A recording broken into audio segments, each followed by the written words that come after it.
in the 45. Hour Coach Fitz Hill, Davis, and your true Bishop Fred Harris, with special guest prosecutor attorney Will Jones. Let's get into the game with the coach. Fitz Hill.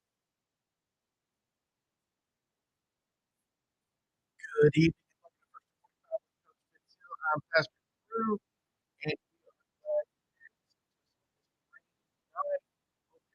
and you're safe and you are warm. We've got a show for you. Coach has been planning this one for a little bit. We were meeting earlier today, and he was bragging about our guest tonight, Paul Chapman and company, and so we're excited about this. But before we jump into tonight, Bishop, do you mind just opening us up with a word of prayer? Absolutely. God, we thank you tonight for allowing us to be here. Thank you that in the midst of all of the things that's going on around us, that we can still come to you for everything. And so we ask you, God, to bless our time tonight. Thank you for the guests that have joined us on tonight. And we pray that what is shared would be impactful to our communities, that we can save our Black boys. It's in your great name, Jesus, we pray. Thank God and amen. Amen. Amen. Amen. All right. And as always, we like to kick things off with the why we do what we do, why we talk about what we're talking about. It's the hungry. 44 million people in the U.S. who face hunger. Arkansas continues to be ranked the hungriest state in America. It's about the widow. The United States has the world's highest rate of children living in single-parent households. It's about the orphan. Over 391,000 children in the U.S. living in the foster care system, nearly 4,000 of them right here in Arkansas. And for children aging out of that system, 80% are going to have a child or be in prison within 2 years. 65% of them will experience homelessness. This is a real problem for these young people. It's about poverty. More than 38 million Americans live in poverty right here in Arkansas today. There are over 17,000 kids who are identified as homeless in our school systems. It's about addiction. Half of people over 12 have used illicit drugs, and over 40,000 people die in the U.S. each year from overdosing. It's about the prisoner. The U.S. leads the world in the total number of incarcerations with more than 2 million people. And at every Arkansan, our vision is to see more people chasing their God-given dreams.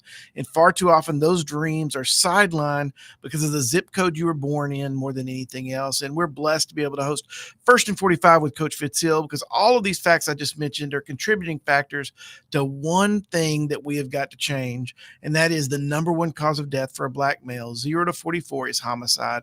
It's not car accidents. It's not cancer. It's not heart disease.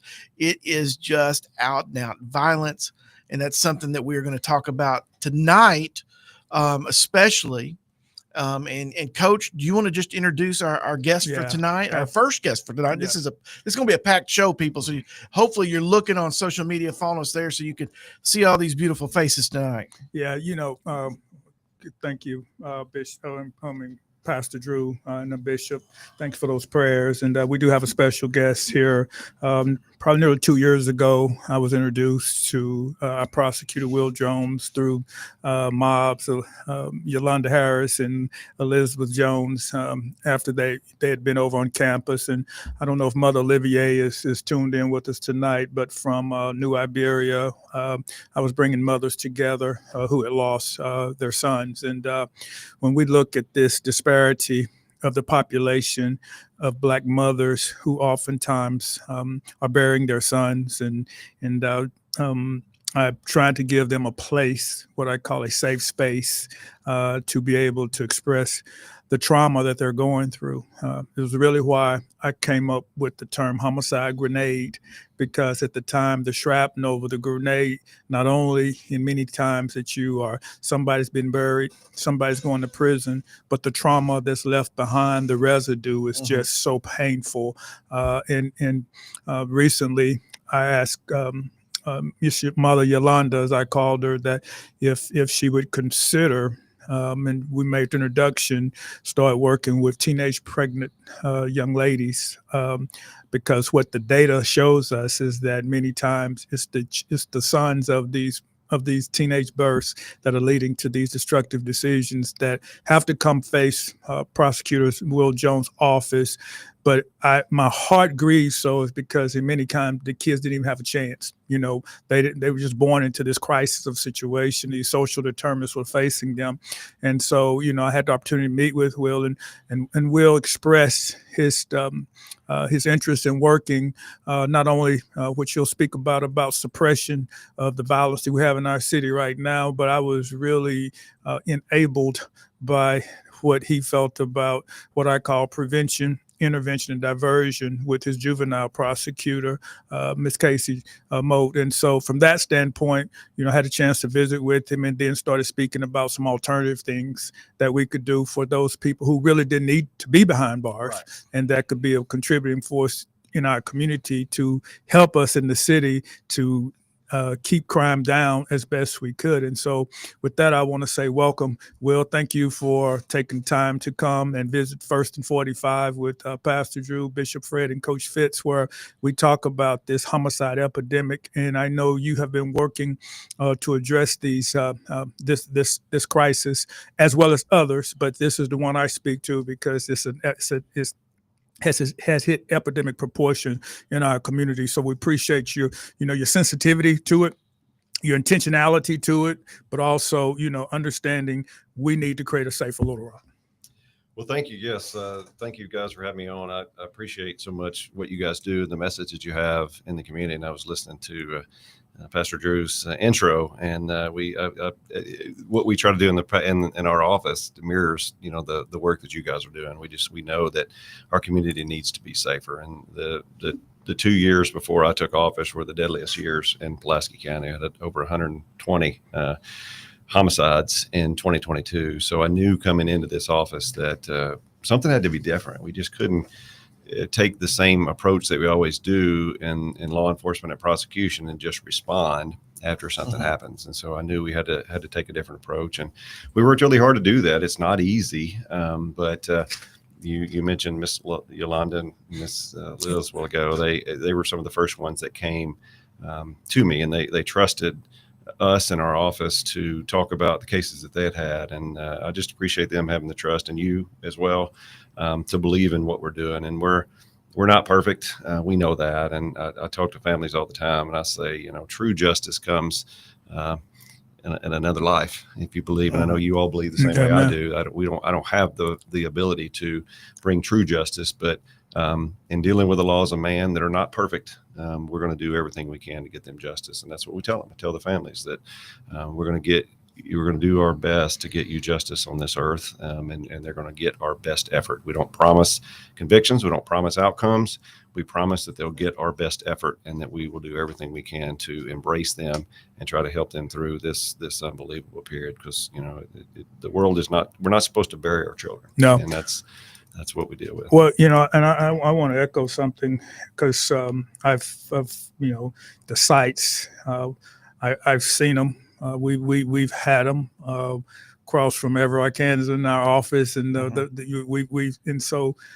we had our staff going over. We've lost children from our youth in our program. We lost 2 Dream Center kids, those things. And so, but you've made a special point to be on those sites and be on those locations. Speak to that, and why do you think that's an important part of being there, not only for the police officers but for the families? And because there's 2 sides to that's going on, that's oftentimes, particularly in the community, that oftentimes people know each other. Right. So you got both people hurting on both sides, and it's just for different reasons. Well, and there's a lot of reasons for that. One is that I want the families to know and the community to know that I am absolutely committed to finding justice. And oftentimes that means getting up at 2 or 3 o'clock in the morning when an alert goes out that there's a homicide, mostly in the streets of Little Rock. And I feel like it's my responsibility to go to those scenes and make sure that, and help the investigations, proceed in the proper way. So what I tell people a lot of times is the job of a prosecutor, 30 to 40% of that job, our job, takes place before a defense attorney even knows they have a case, right? I'm there from the beginning. We're working with police. We're working with them to make sure they get search warrants when they need it. And even judges won't sign an arrest warrant in Pulaski County without the prosecutor's office reviewing that and signing that warrant, so the judges know we've reviewed it. So we are protecting the rights of those people that commit these crimes from the very beginning. We do that even before they make a call to their defense attorney. And then most of the time, and I've talked to people, you hear defense attorneys are protecting the rights of the defendant. Well, they do that by filing motions and things like that to say that something wasn't done properly in the investigation. Well, those are they only find those motions are only granted about 1% of the time. So that means that before the defense attorney ever even gets called, we're helping, and the police are doing a good job of making sure that we're protecting the constitutional rights of those that are accused. But the other side of that is I want the families to know that we're there with them. And I believe strongly enough that I want to be there. And usually I tried every chance I get, I try to be in those first meetings with the families.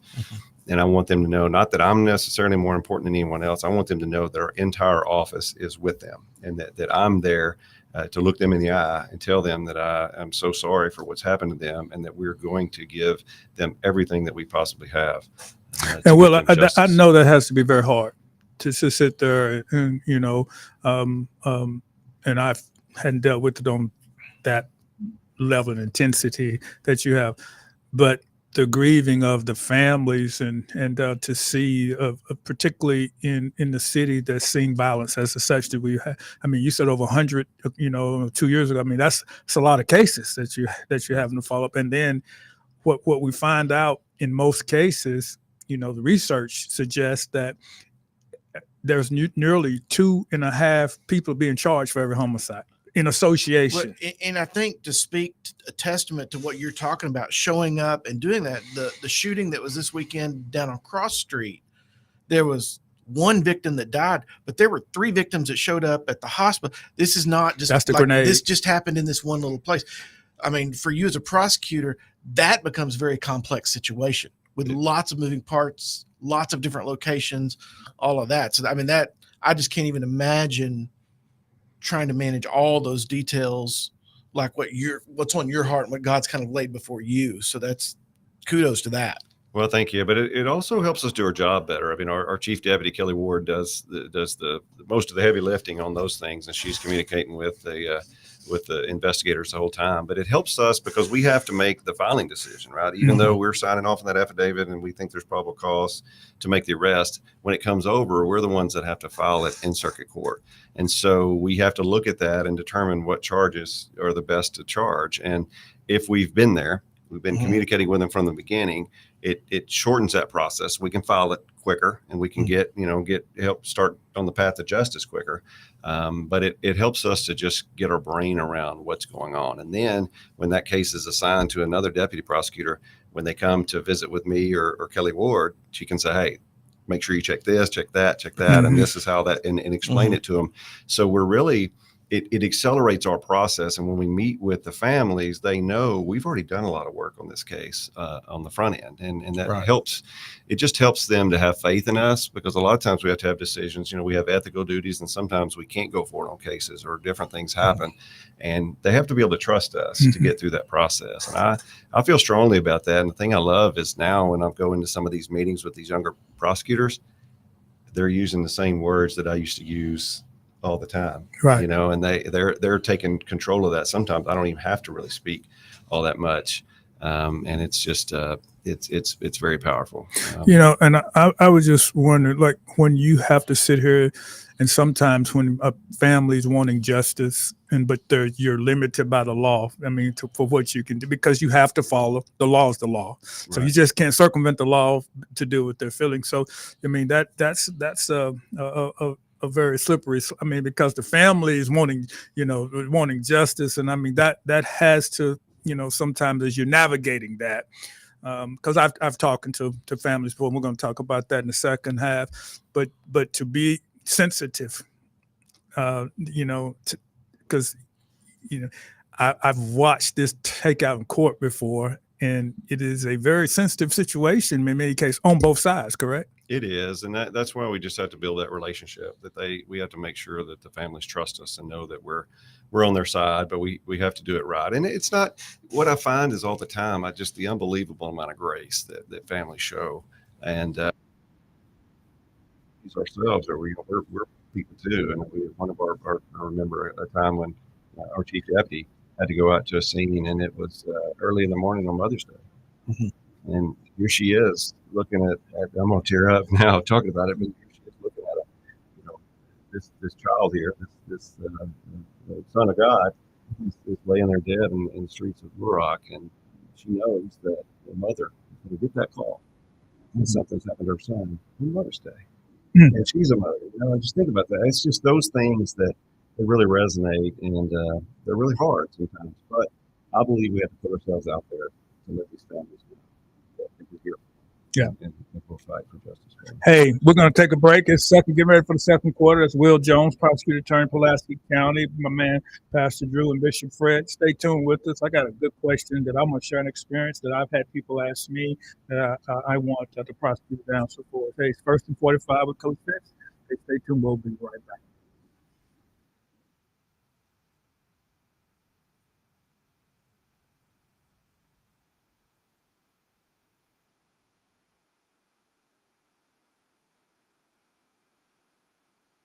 Black men have so many different problems, so many different issues. Homicide rate, high incarceration rate, fatherless homes. What is America going to do about it? What are we going to do about it? Yeah, what are we going to do about it? When I say we, I'm talking to black men. I'm asking us, what are we going to do about issues that negatively impact black men and boys to a greater degree than other demographics?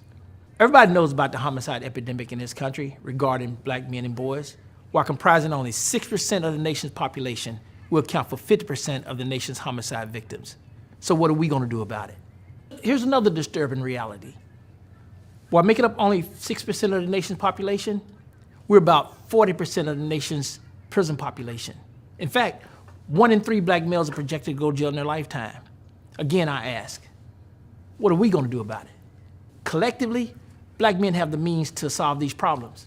We just don't have the mind to do so. And means without the mind.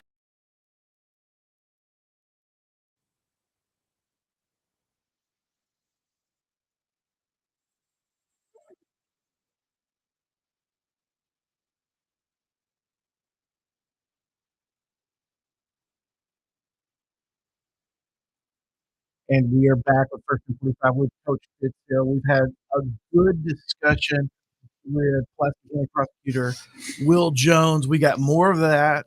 Coach, turn it over to you again. Hey, yeah, this is something that really resonated with me before we started the DORI, the Derek Olivier Research Institute, which how 1st and 45 was birthed out of as we started collecting data. And I'm really excited, guys, about the next 1st and 45 edition. It's going to be my best work ever. Coach, you were talking about, and you've said so often about that call, that you had to make to Mother Olivier. And I heard prosecuting attorney Jones say having to talk to a mother on Mother's Day about her child. Yeah, my deal with Mother Olivia is why I go down twice a year and stay in Derek's room, and hadn't changed it. Yeah. It makes me tear up because I have a son. Yeah. And I can't imagine. And that's why I have this connection with Mother Yolanda and Mother Liz, because,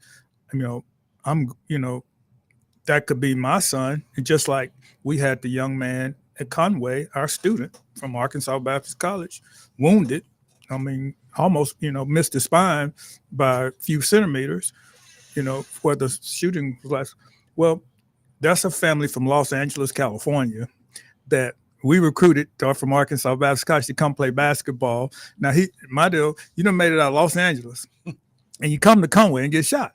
Now, and so now I thought about, we had to call his mother. He's still there. He's still in the hospital. Mm-hmm. Okay, he's been in the hospital now almost 3 weeks, and you think about that bill. He was in a coma, an induced coma for a week. Mm-hmm. So the expense, how it's expensive. You got that. You got his family has been in the hotel for 3 weeks. Yeah, hotel, exactly airfare, right. All of that, and he's not going to be able to fly back home. Right, they got to drive him. Be a drive back home because he's not. The doctor don't want on the transport. That's exactly right. And so all these things that you speak to are, and that's 1 out of 6 kids that was injured in that. Correct. Yeah. No, it was actually 2 murdered. 1 murdered with 9 injured. 9 okay. Yeah. And when I speak, you talk about calling Mother Liv, you had to call her. That was true. But what the thing that really got to me was about a year and a half later, a student came up to me because we didn't know who murdered Derek, but we saw it on tape. That's why those cameras are so important. Mm-hmm. All right, so we had the cameras outside of our dealer, mm-hmm. So we pull it. So I see this, I see it. I'm just blown away. I said, why would this young man do this? So he walked right down Bishop Street, pulled out a 9mm. A group of my students were standing there, and I'm going to share this story because he just pulled out the 9mm and just started shooting at the students. Well, they had a conflict, the night before. And so that was his payback, but Derek wasn't involved. He just happened to be there changing the tire. Mm-hmm. And so finally, a year and a half later, which is going to lead me to the question, my dean brought this young man up to my office. And so I'm sitting there. He said, hey, Coach, this young man want to talk to you. He got something to tell you. I said, really? I said, okay. So he comes in. He said, hey, you've been talking about why we don't, because the guy didn't get in the car. He ran up to the back of the 16th Street, just ran up the street. So he knew he was going. He didn't have anybody to pick him up. So he said, hey, I know who murdered Derek.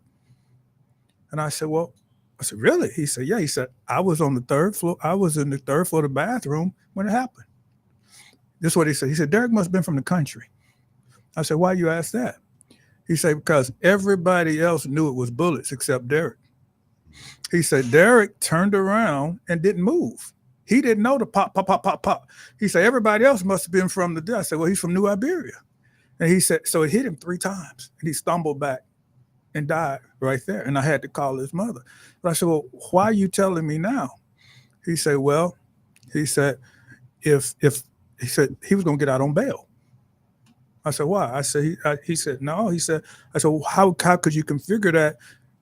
Why did you come today to tell me? He said, well, the young man that murdered Derek murdered the convenience store clerk in Little Rock. Mm. She was white. He looked at me and said, she won't get out. He won't get out for her. So I'm telling you who it was. I said, what? And I said, are you serious? He said, Coach, I know him. He said, but I was scared to come tell because he would have got out on bond. And so that's, to me, I'm asked that question. That's why I keep asking this question when we get information, and I've heard it's a law or whatever, and how I believe in our communities that we do not speak up many times because we are scared that the persons are going to get out. And then, they have nothing to lose at that point. I mean, I'm already facing life if somebody tells me. So when we have this information and you have to be signed off because I know you're a man, you won't charge somebody for murder unless you know that I know you. Right. Yeah. You got to have evidence that I'm confident that we can prosecute this person in case. Absolutely. When we know that and we know that's the law, well, why would a judge give somebody a bond? Because I'm convinced through my studies since 2012, that our communities are more dangerous because of those facts that if you have enough evidence to arrest somebody, I don't know why would they get out.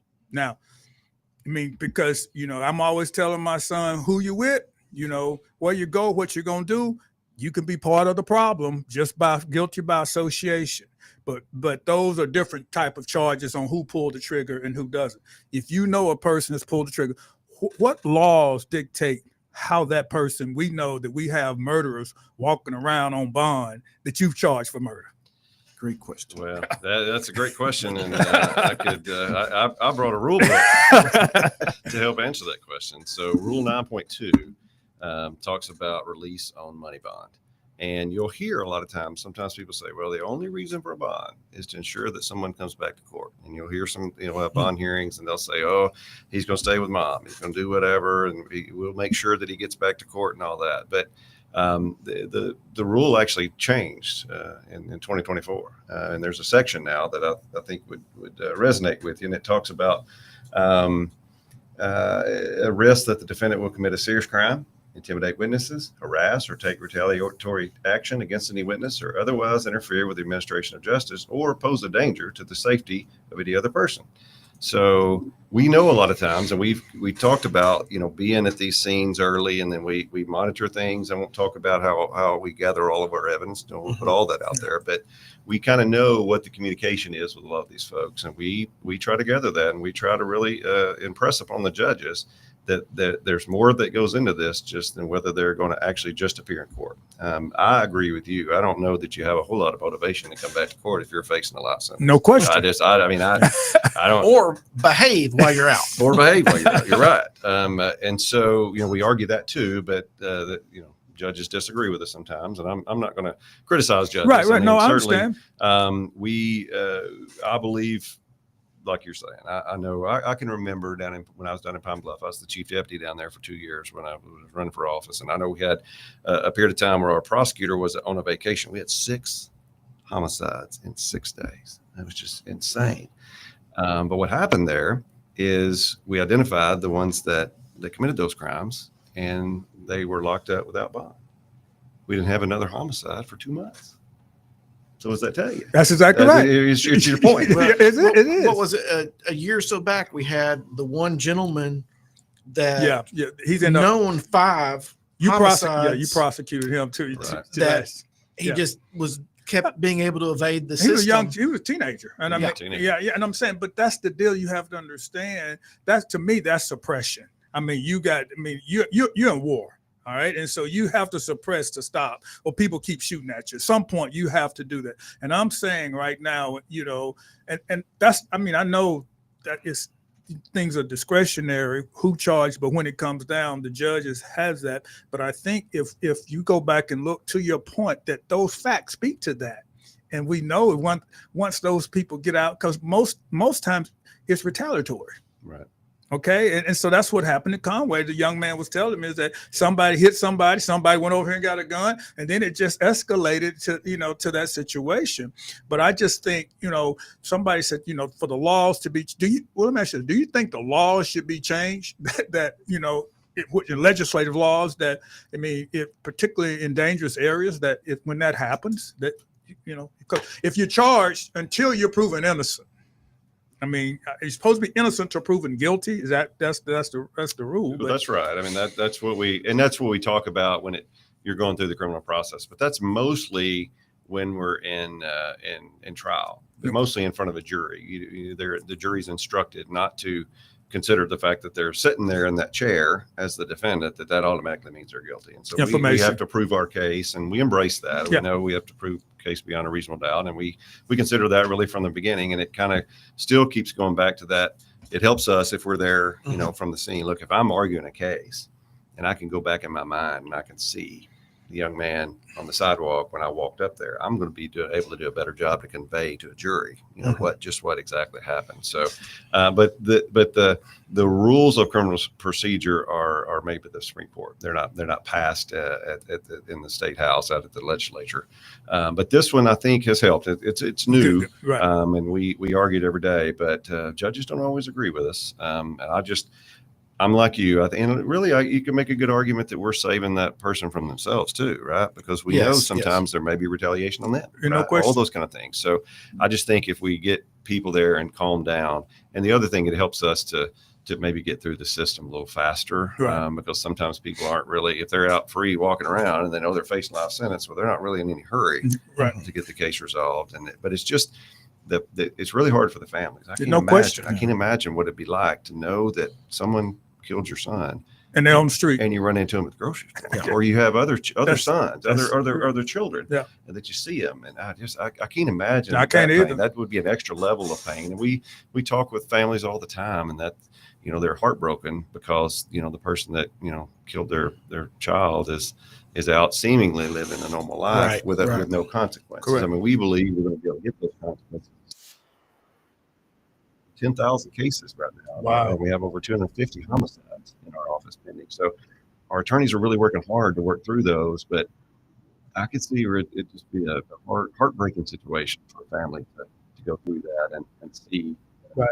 I want to flip before we go to a break. I'm going to give you a chance. The numbers, homicides have decreased.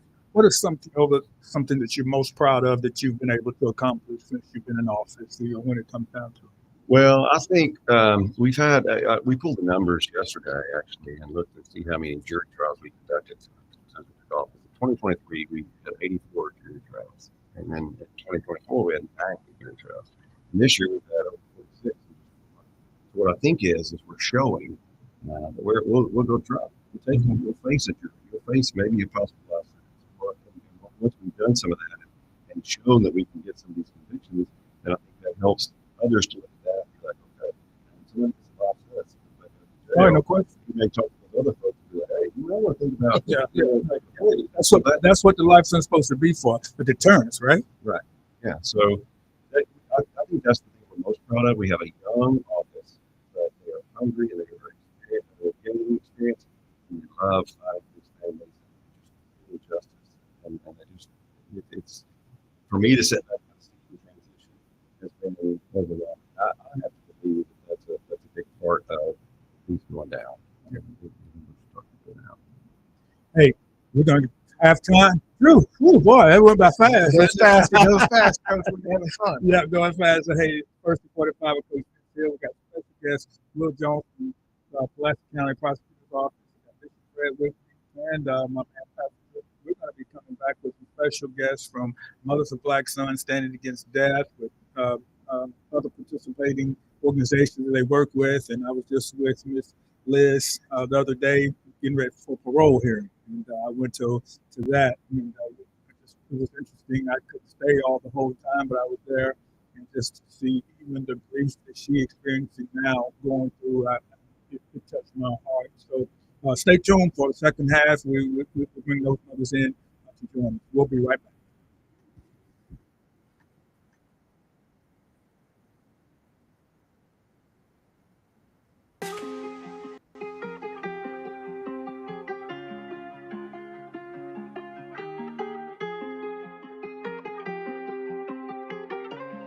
As a former football coach, knowing the engagement that takes place on the football field, the basketball courts, the track, baseball, outside of extracurricular activity, META is the best academic curriculum I've seen for the oftentimes socially challenged student. And glad to have a pilot program going here now with Hamilton Learning Academy, as well as juvenile detention facility, to inspire, grow hope to a population of kids who sometimes don't believe that in the United States that life, liberty, and the pursuit of happiness is for them. And so this opportunity allows them to see that, to feel that, and to engage in that, and to leave here thinking that I can do something that maybe they didn't think they could do prior to enrolling in the META 24 program. All right, who's the CFO? Yeah. Come on up. Give the CFO a round of applause. All right, for the marketing promotion team.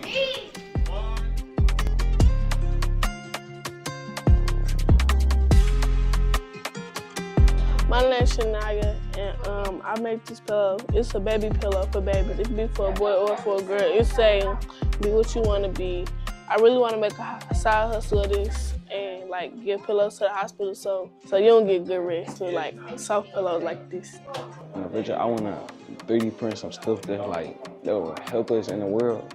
I would love to print 3D houses to help architects build real houses, because there's a lot of people in the world that homeless right now, and I feel like if I'm able to print 3D houses, I feel like architects can make more houses faster.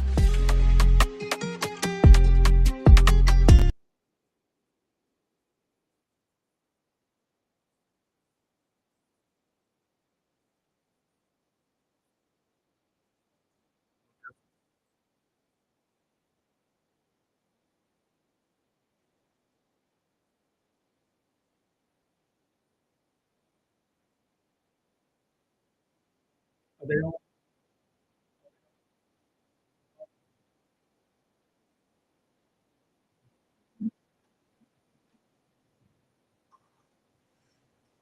And welcome back to First and 45 with Coach Fitz Hill. We are, and I feel like we've been empowered today in being able to just connect in the heart of brokenness, dealing with families on both sides. So, real good, helpful information from the prosecutor today. Well, I mean, that's the deal. As I said, Yolanda, is Yolanda and They are with us. okay, They Yolanda are with us. and You ready to bring them in? Yeah, bring them in, bring them in. What it said, the price? Come on down, my people. How you doing, Liz? Hey, I'm well. How are you? I'm doing Good good. I'm doing good. And then Yolanda, hey, my Hello. mom.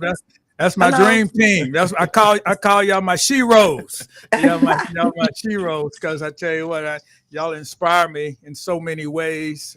Because I feel what you feel many times. And Miss Yolanda, we've been sharing some things through teenage pregnancy. And then Liz, I was with you 2 or 3 weeks ago. We were all together 2 or 3 weeks ago. Mhm. And we were talking about what the prosecutor Will was talking about, and I just wanted you to share the emotions that you went through going for a parole hearing that was unsuccessful, and I have read your letter and just working with these valiant ladies, to keep pushing forward for justice, because it's really hard for them to think that they've lost their sons and somebody to come out and just live their life normally, just what we're talking about. And I know the pain. Kind of speak through the process, for that what you went through a couple of weeks ago, which was the first parole hearing for you, and you had to, I was coming to support. I had to leave for another meeting, but you can kind of speak to that a little bit. Oh yes, of course. It's only been 4 years. First off, let me say that we're going into the 5th year. But I was actually quite stunned to receive correspondence in the mail stating that he is eligible for parole. It was initially scheduled for parole in October, and they moved it up to April. But just to receive that letter in the mail, we're all baffled to know that it's just this short time. It's been 4 years and he's eligible for parole. So it was a lot of mixed emotions. It was just like removing the bandage off of the wound that's already not healed. So we had to relive everything, relive that night, the whole ordeal. It took me back to receiving the phone call that night to say that my son had been murdered. Never in a million years would I have thought that murder and my son would be in the same sentence. So it was just a whole ball of emotions. So very difficult. Well, I saw you there, and I watched your strength. I was praying for you the whole time. My heart, went out to you and your family, because I know Peanut meant the world to you, as my son does to me, and that's why, whenever you call, I answer, because that's I and actually I'm sitting here with Will because of you and Yolanda. I mean, you guys introduced me to Will, based on, hey, Coach, will you come with us to meet with the prosecutor? And from that, Will has been supportive of things, but also wants to make sure that people who are involved in these type of activities, there's consequences, for the behavior. And Yolanda, I want to bring you on and let you speak a little bit to the fact that you were there to support Yes. Liz, and you have, you've been a big supporter of many mothers who have experienced what you have. I mean, I would probably call you the general supporter. I mean, you have been there, and God has given you strength Yes. to be able to be an anchor, for mothers. And the reason that, for you all realize in America, in our communities, this happens on average 30 times a day. I mean, so there's 30 calls a day taking place in the United States of America, which is why this is an epidemic, which is why we do this show, to bring awareness to this crisis that takes place. And you only hear about it in 4 different instances.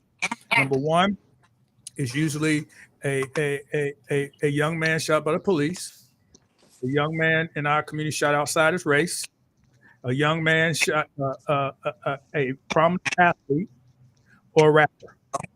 All right, so that fifth person is never heard about oftentimes, and that's why this show has been created for that specific person to bring a name to light, from that situation. So, Miss Yolanda, I mean, God has given you an anchor to be able to build support, and I just want you to speak to that a little bit right now because you were there with Liz Yes.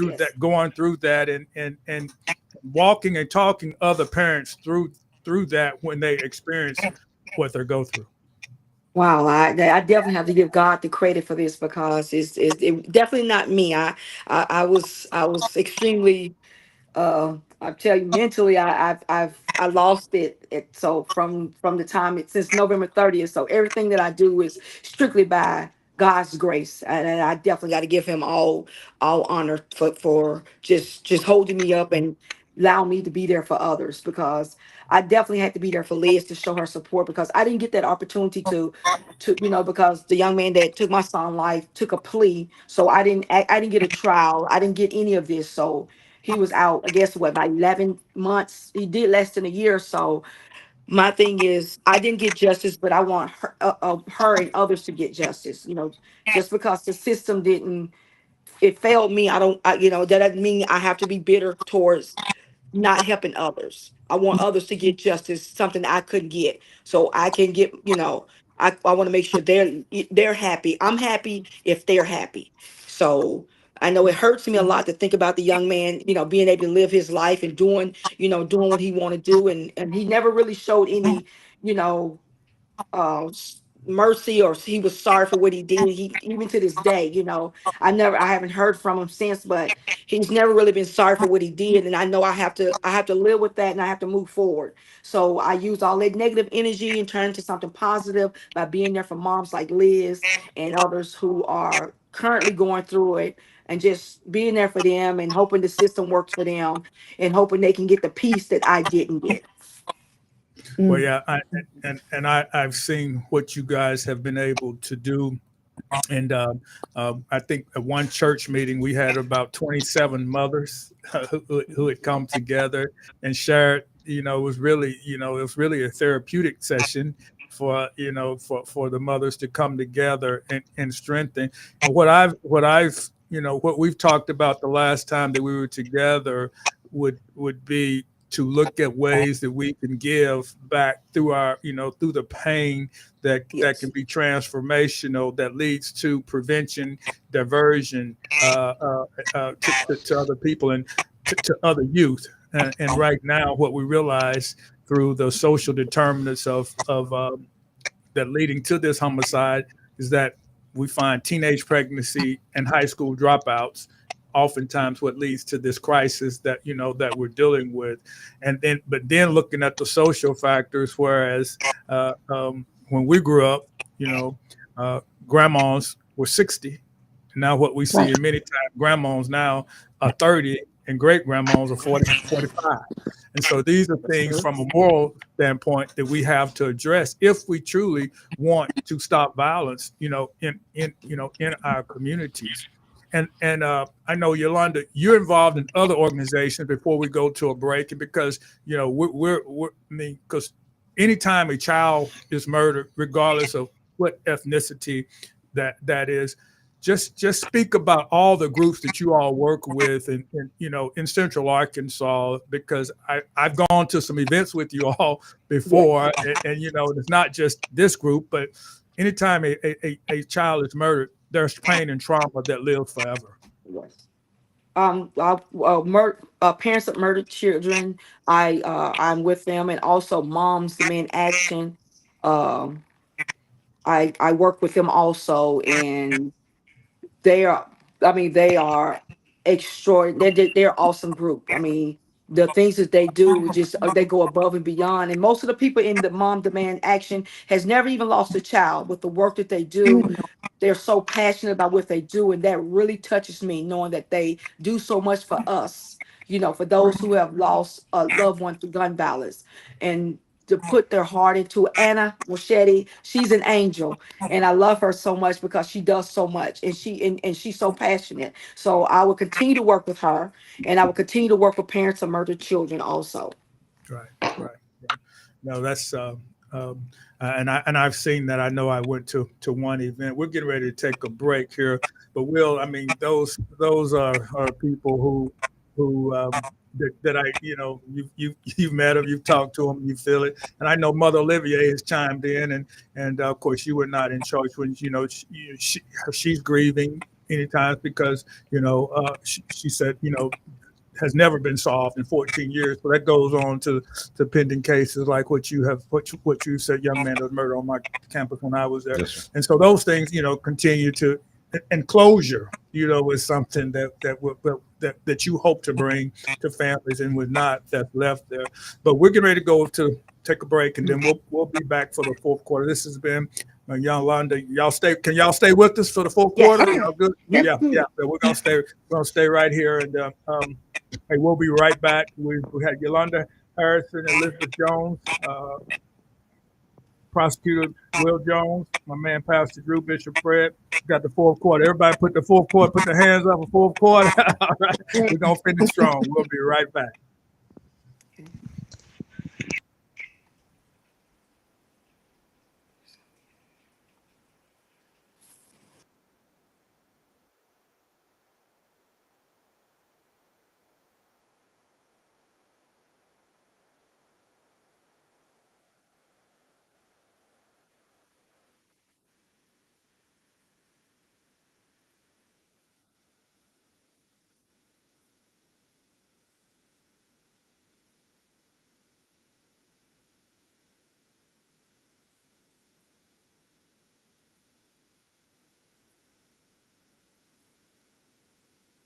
Black men have so many different problems, so many different issues. Homicide rate, high incarceration rate, fatherless homes. What is America going to do about it? What are we going to do about it? Yeah, what are we going to do about it? When I say we, I'm talking to black men. I'm asking us, what are we going to do about issues that negatively impact black men and boys to a greater degree than other demographics? Everybody knows about the homicide epidemic in this country regarding black men and boys. While comprising only 6% of the nation's population, will account for 50% of the nation's homicide victims. So what are we going to do about it? Here's another disturbing reality. While making up only 6% of the nation's population, we're about 40% of the nation's prison population. In fact, 1 in 3 black males are projected to go to jail in their lifetime. Again, I ask, what are we going to do about it? Collectively, black men have the means to solve these problems. We just don't have the mind to do so. And means without the mind.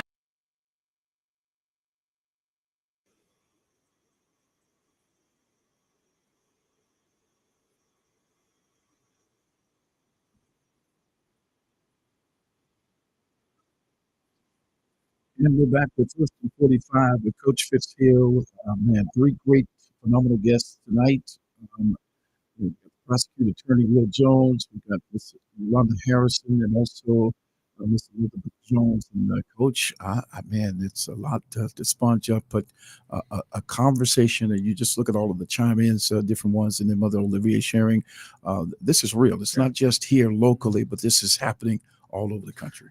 And here's the unfortunately, this is where I work. 30 mothers got that call today. We can't emphasize that enough in America. Like I tell you guys, I've been to Desert Storm, I've been to war. And when I sit here and I say right here, it is America's unrecognized public health crisis. And I can sit here and I can tell you by the data. Now listen to this for Derek. And I'm going to say this, then I'm talking about prevention. Black males are less than 7% of the American population, but are more than 50% of all U.S. homicide.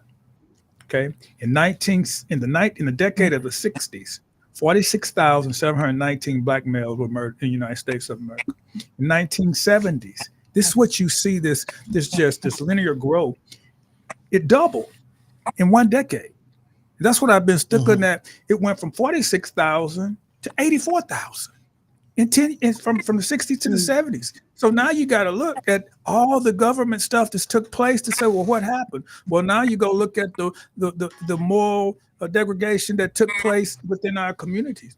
But it didn't stop there. The next year it went up to 92,893. Didn't stop there in the 90s, went to 95,000. So when we think the trend should be dying, it's actually growing. So I'm sitting here saying from the 40-year period from 1980 to 2019, approximately 268,000 Black males were killed. And between 1950 and 1980, another 163,779 were killed. So in total, almost 450,000 Black males died of homicides in the United States of America from 1950 to 2019. In contrast, 291,557 Americans were killed in battle during World War II. So it's been more dangerous for young Black men in America than it was in World War II. So we got to understand this epidemic for what it is and address the cause of it. Rather, we just can't sing this away. I mean, we have, and I know that's what we're trying to do. And as we go into this last segment, we're talking about the prevention piece, which you know, what I learned in combat, you have to fight air, land, sea. They always hear me talking about that. You got to control the air, the skies, you got to be on the ground, and you flank from the sea. And so you have to put young people, you have to put people away. That's the deal when they're guilty for pulling the trigger and taking a life. That's what the law. But at the same time, you have to fight over here to turn the faucet off, to what's leading to that. from a prevention, what I call the early detection and diversion tactic that we've been working on, some things that we're trying to do. And what we realize, a young man, Drew's getting ready to start a school, a young man that's not in school, we realize that person has a greater probability of coming to see you just based on that alone and the other social factors with that. Speak to that as we get ready to wrap this up about that piece in your office. Well, I mean, let's be honest. By the time a case lands on my desk, by the time mothers like we have here tonight get that call, it's too late for that individual and for that community. And I'll just say that I feel inadequate to be in the room with these mothers that have had to bury their sons, and the grace that I see them, and I've had so many interactions with the grace that I see them, and to use their pain to help other mothers, and then to pour into how do we have less mothers having to go through what they did, and that's what really drives us at the prosecutor's office. And so we know that we can't just continue. Those numbers are overwhelming. We can't just continue to react after it happens. And so we really worked hard in our juvenile division. We brought in Miss Casey. I know you're a big fan of Miss Casey. She was a longtime juvenile public defender. We brought her over to help us run our juvenile system. And we knew from the first day we came in office, we wanted to take a different approach, because that is our best. Youth is our best option to turn these things around. And we've been really working hard to do that. But we got some exciting things coming. We've got a group violence intervention. You know, I don't want to talk too much about it yet. We're actually going to have a meeting tomorrow, but we believe that we're going to be able to bring that to our community. And that is it attacks it from both ends, right? It's prevention, where we know this group is doing these things. We're going to help. If you'll, we'll help you. But if you don't, we'll stop you. And that's a great motto. And it's hard for anybody to argue with that. And I know you're involved in that and all of that. And so we're working extremely hard to get justice and to work on prevention. And one thing I'll tell people all the time, I mean this, any of your listeners want to take me up on this, just come and spend a day with us. Come and spend a day in our office, and you'll see the energy. And you'll see how hard the people are working, how empathetic they are. And then some of our meetings with our partners, like they're, joining us tonight. It's just, we really want the community to know that we're wrapping around them, and we're doing everything that we can. We're not perfect. We don't make every decision exactly right, but our heart's in the right place, and we have a servant's mindset, and we're here to serve. That's the only reason that we're in this position, to serve the citizens that we represent. We take that seriously, and it's an awesome responsibility.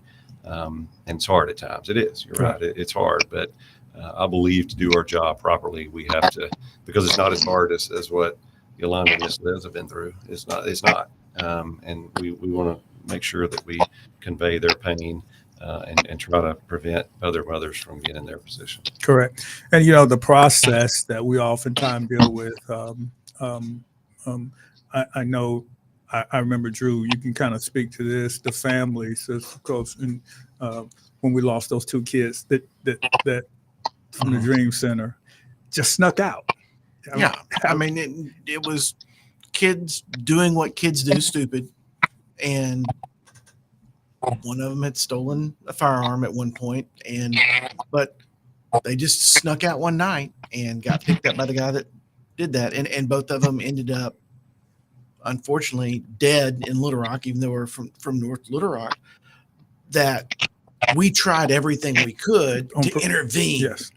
And that's one thing I want to just give you praise on is when you say that y'all are out there, y'all have been at our events. Casey has been at more functions, supporting us and looking at alternatives for intervention, because those two kids are prime examples of, if we could have just done something a little bit different, their mamas wouldn't have gone through what they're going through.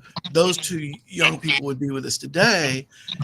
And once again, I thank you for your willingness and your office. It's not just you. You've developed a team there that is all in, not just on locking them up, but how in the world do we keep from having to lock them up? How do we create a better community for everyone? Because I remember that story because they reported their children missing. That's what I remember from that story. All right, those mothers that when they went to the room and they weren't there, so then that's when they said had to tell them that they were dead. Now, that's major. That's major, and I'll tell you, I was at that scene that night, and that is one that sticks with me more. And I still have a vivid memory of seeing them and knowing what I felt like their mothers are going to go through, and one of them was right at the same age of my son. Mm-hmm. And you mentioned, we're talking 12 and 13 years old. Yeah, exactly. It's that was a extremely hard night. That case is still hasn't been solved and is still open, so I can't really talk about it. But I think about that often, and I can't imagine what it would like to be in that situation. You think your son's at home. Yeah, exactly. You find out later. You call and say, "Where'd they go?" I miss the kids, and then they say, "Oh, we've been waiting. We didn't know." These are things that mothers go through that we have to provide support for, and that's what our organization was doing, and that's why we are trying to find ways to help that population of kids that are oftentimes suspended. What we find is 85% of the young people in the juvenile detention facility. One of those kids had been chronically suspended from school. Yeah, that's it. That's it. And so, that's why we're looking at things we can. Well, Will, we want to thank you for being here with us tonight. This has been one of our 5-star shows. We got more comments going on here than we have, but we're grateful for you being here with us. And Pastor Drew, thank you for all you do for the prevention piece, and Bishop Fred, we want to ask you to pray us out. And until next time, we'll be back with First and 45 with Coach Fitz, where we are identifying social determinants contributing to the homicide of Black males before the age of 45. We'll see you next week. And Father, we thank you for this time tonight. We pray for our prosecutor and all of the team that these cases can be closed. We pray for the grieving mothers, and we ask you, God, to just help us all as we continue to aspire to do what you would have us to do for your glory, that we can have victory in our community. Amen. Amen.